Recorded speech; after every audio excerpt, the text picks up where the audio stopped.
Once upon a time, in a faraway kingdom known as California, a little girl was asked a simple question. What drives you to do social justice?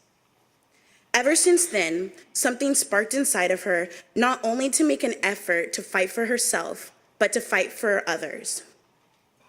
Hi, my name is Sasha Williams, and like most of us, I'm an advocator, listener, disciple, and student fighting for justice in my community. But what does it mean to fight for social justice?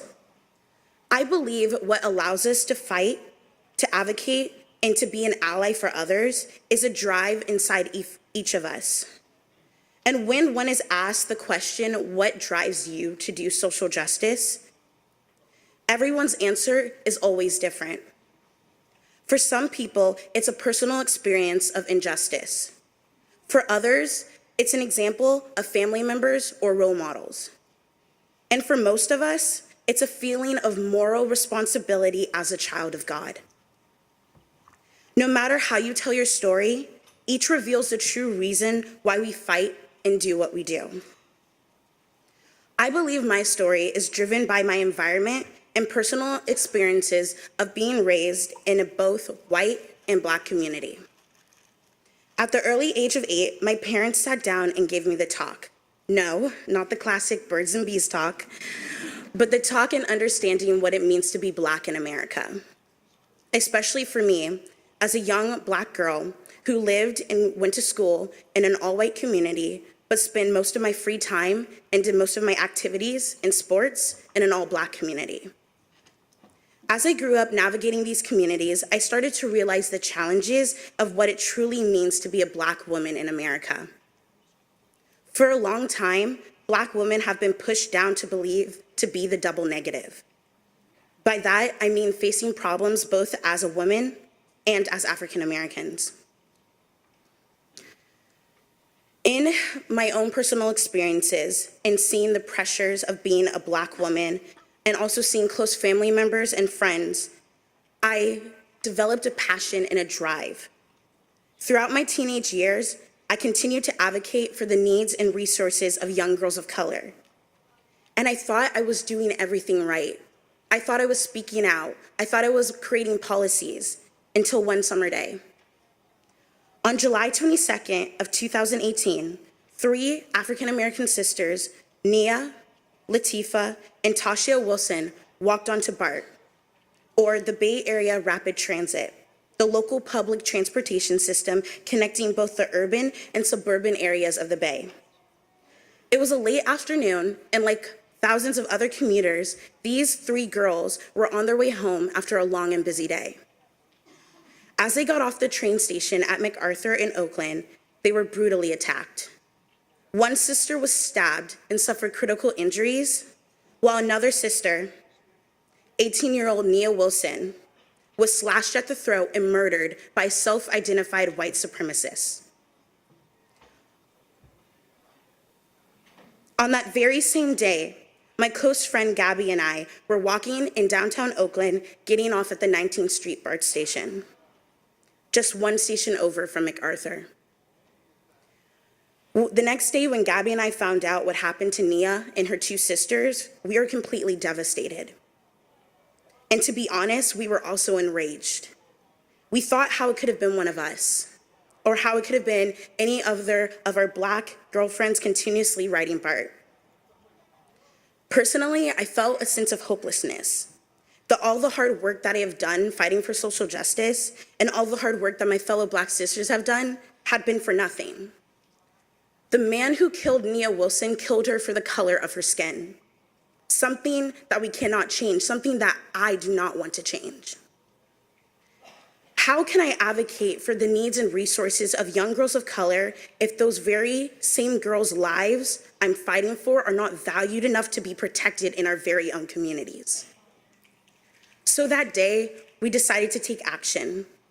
We decided to create a campaign honoring Nia Wilson and her family. With the permission and blessing of the Nia Wilson family, we created the She Could Have Been One of Us t-shirt campaign. Our slogan, "She could have been one of us," means that any of us, another Black girl or woman, could have been in Nia's place, having her life taken away from her. We also show this through our logo, purposely not putting a face on the Black girl, meaning that she is all of us. In making these t-shirts and sweatshirts, our goal over this one-year campaign is to raise $5,000 with all the money going straight to the Nia Wilson family. But that is not our only goal. By working with various organizations and schools like Gabby and mine, we want to improve the idea and the importance of and the quality of life of young Black girls everywhere.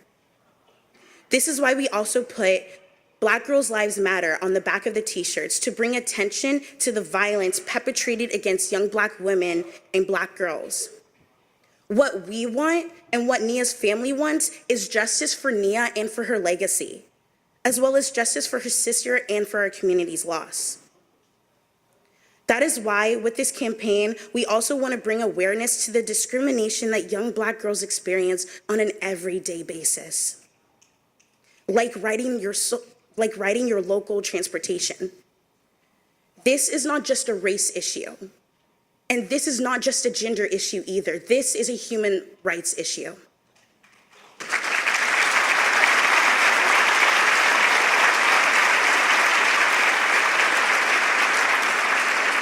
As young student advocates, we need to share and tell the stories of what happens in our communities.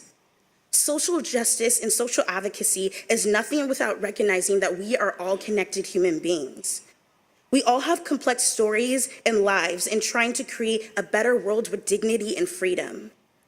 This conference brings students, teachers, and so many others from different places and communities.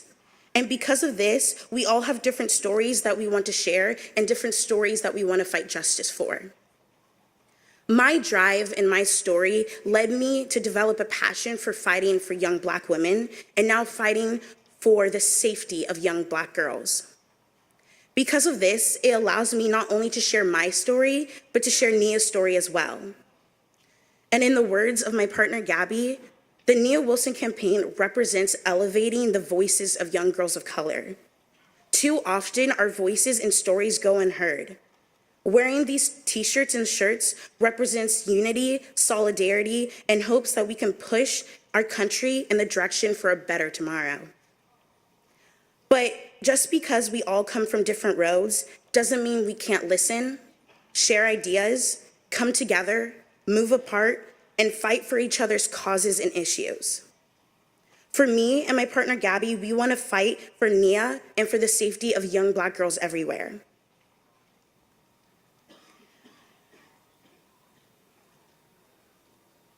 Gabby and I invite you to follow our Instagram, become a sponsor, donate, and most importantly, buy a shirt. No matter what race you are or where you come from, we believe that everyone can proudly wear our shirts, as well as support the campaign and support the meaning of what it means to have a life and what a meaning of what it means to be a Black girl. Here at this conference, I invite everyone from all different roads, not to only help us further our campaign, but to move forward towards justice, beauty, and hope in all of our communities. But it starts with you.